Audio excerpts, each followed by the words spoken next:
अस्सलाम वालेकुम दोस्तों। तो स्वागत है आपका हमारे चैनल पर और क्लास नंबर 2 पर, क्योंकि कल का क्लास पहला क्लास हो चुका है। कल हमने सीखा था अलिफ से लेकर सा तक कैसे पढ़ा जाता है। उम्मीद है कि आप हजरात उसको याद कर चुके होंगे।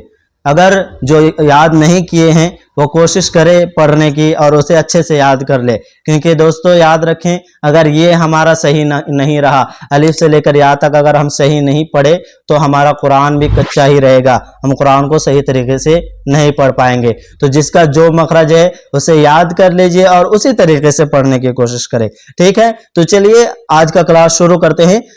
कल हमने अलिफ से लेकर सा तक पढ़ाया था और उसका मखरज बताया था। तो आज उसके बाद वाले जितने भी हरूफ है कोशिश करेंगे कुछ हरफों को आपके सामने पेश करने की कोशिश करेंगे कि आपको समझ में आ जाए और आप हजरात भी मन लगाकर पढ़ने की कोशिश करें, क्योंकि कोई भी चीज़ अगर मन लगाकर हासिल करने की कोशिश की जाए तो वो चीज़ ज़रूर हासिल होती है। तो ये तो खैर आप कुरान पाक सीख रहे हैं आप, तो ये बहुत बड़ी नेमत है मेरे दोस्तों। आप इसको समझें और अच्छे तरीके से प्रैक्टिस करने की कोशिश करें। आप अकेले में पढ़े और वीडियोस को हमारे वीडियो को देखें कि मैं किस तरीके से बता रहा हूं, उसी तरीके से पढ़ने की कोशिश करें और मखरज में ध्यान दें, ठीक है। चलो आज का क्लास शुरू करते हैं, आगे बढ़ते हैं। सा के बाद जो हरफ आता है उसको कहते हैं जीम।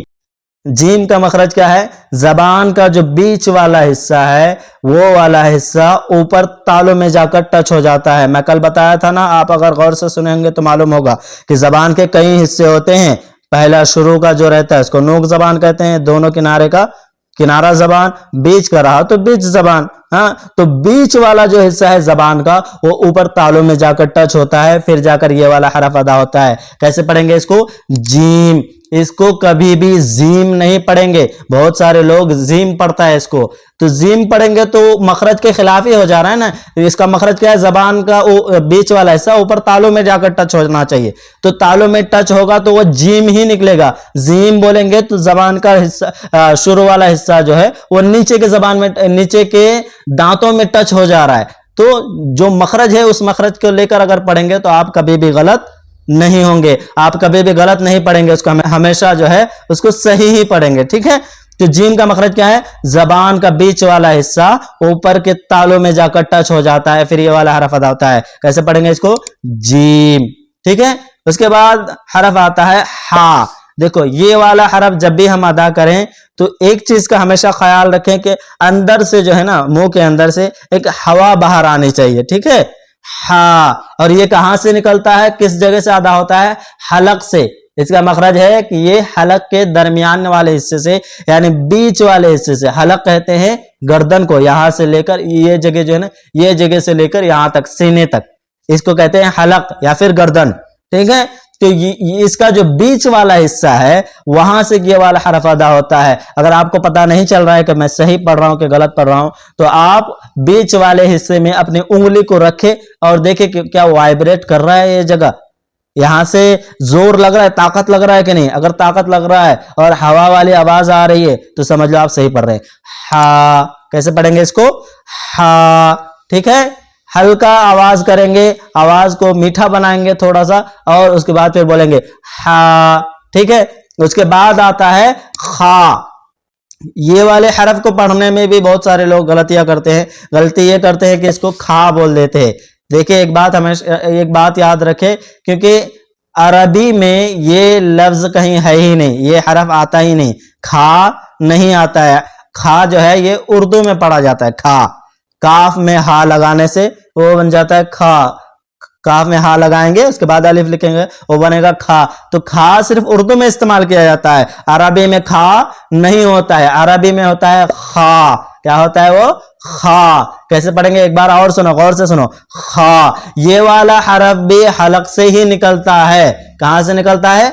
हलक से, यानी गर्दन से। लेकिन जो हा हम पढ़े ये बीच वाले हिस्से से, हलक के बीच वाले हिस्से से निकलता है, और खा जो है ये आखिरी वाले हिस्से, यानी मुंह के जाने में जो ये वाला हिस्सा है, उस जगह से ये वाला हरफ अदा होता है, खा। यहां पे जोर लगाएंगे, खा। एक बार और पढ़े साथ में, खा, ठीक है। इसको कभी भी खा नहीं पढ़ेंगे। उसके बाद खा के बाद आता है दाल। یہ بڑا آسان لفظ ہے, یہ بڑا آسان لیٹر ہے, کوئی بھی پڑھ لے گا دال, لیکن اس کا آپ کو مخرج بھی معلوم ہونا ضروری ہے. مخرج کیا ہے اس کا, کہاں سے ادا ہوتا ہے, کس جگہ سے پڑھا جاتا ہے, یہ معلوم ہونا ضروری ہے. تو دال پڑھتے ہیں جب بھی آپ بول کے دیکھیں, خود آپ کو پتہ چل جائے گا کہ ہماری زبان کس جگہ کو ٹچ کر رہی ہے. دال, اس کا مخرج ہے زبان کی نوک اوپر کے دانتوں کی جڑ میں جا کر ٹچ ہوتی ہے. ایک اور حرف پیچھے ہم پڑھے تا, تا کا جو مخرج ہے نا وہی مخرج دال کا بھی ہے. دال کو بھی اسی طریقے سے پڑھیں گے. کیسے پڑھیں گے؟ دال. جب بھی ہم دال پڑھیں گے تو ہماری زبان کا, ہمارا جو زبان ہے اس کا جو شروع والا حصہ ہے وہ اوپر کے دانتوں کی جڑ میں جا کر ٹچ ہوتا ہے, پھر یہ والا حرف ادا ہوتا ہے دال. ٹھیک ہے, اس کے بعد آتا ہے زال. دیکھو یہ والے حرف کو پڑھنے میں بھی بہت سے لوگ غلطیاں کرتے ہیں اور اس کو زال بول دیتے ہیں, کوئی جال بول دیتا ہے. تو یہ جال, نہ ہی یہ جال ہے اور نہ ہی یہ زال ہے. اس کے پڑھنے کا طریقہ الگ ہے. اس کا مخرج جانیے, آپ کو اگر مخرج معلوم ہوگا تو آپ صحیح طریقے سے پڑھیں گے. ٹھیک ہے, تو اس کا مخرج کیا ہے؟ زبان کی نوک, یعنی زبان کی جو شروع والا حصہ ہے, زبان کی نوک اوپر کے دانتوں کے کنارے میں, یعنی جہاں دانت ختم ہوتا ہے یہ جگہ. ٹھیک ہے, دانتوں کے شروع میں یہ جو حصہ ہے آخری والا, یہاں پہ لے جا کر ٹچ کریں گے. جیسے ہم سا پڑھے تھے نا, سا کا بھی مخرج یہی ہے نا, زبان کے نوک کو اوپر کے دانتوں کے کنارے میں ٹچ کرنا ہے, پھر یہ والا حرف ادا ہوتا ہے سا, ہے نا. اس کا بھی یہی مخرج تھا. اور زال کا بھی سیم وہی مخرج ہے, بس اس کی جو اصل ہے وہ آپ کو لے کے چلنا پڑے گا. ٹھیک ہے, مخرج کیا ہے؟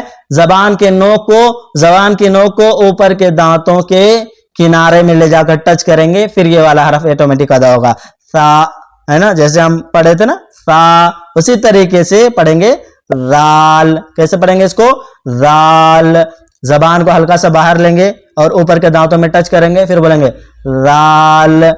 سمجھ میں آ گیا؟ آج کے لیے اتنا ہی, پھر دوسرے ویڈیو میں آپ کو اس سے آگے کا بتائیں گے انشاءاللہ.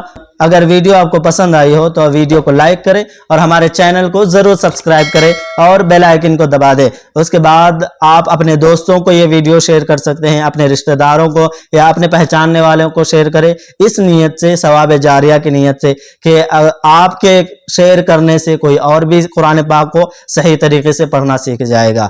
آج کے لیے اتنا ہی, ملتے ہیں پھر نیکسٹ ویڈیو میں. تب تک کے لیے اللہ حافظ.